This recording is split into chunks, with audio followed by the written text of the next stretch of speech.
Telangana secretariat ముందు రాజీవ్ గాంధీ విగ్రహం ఏర్పాటు చేయడం ఇప్పుడు బాగా సెంట్రల్ ఆఫ్ ది న్యూస్ అవుతా ఉంది. నిజంగా ఎంత దరిద్రం అంటే, ఎవరయ్యా రాజీవ్ గాంధీ? తెలంగాణకి ఏం సంబంధం?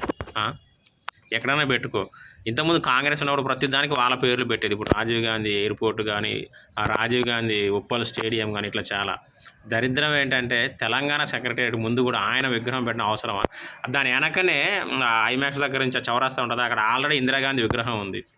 ఎవరిదైనా తెలంగాణ వాళ్ళ విగ్రహాలు పెట్టాలి. కానీ నిజంగా కాంగ్రెస్ పరిపాలన ఎంత దరిద్రంగా ఉందంటే, అంటే వాళ్ళకి సంబంధించిన విగ్రహాలు పెడితేనే ఢిల్లీ వాళ్ళ మోచేతి నీళ్ళు మన నోట్లో పోస్తారు, లేదంటే ఇంకేదైనా సాడు పోస్తారన్న టైపులో ఉంది.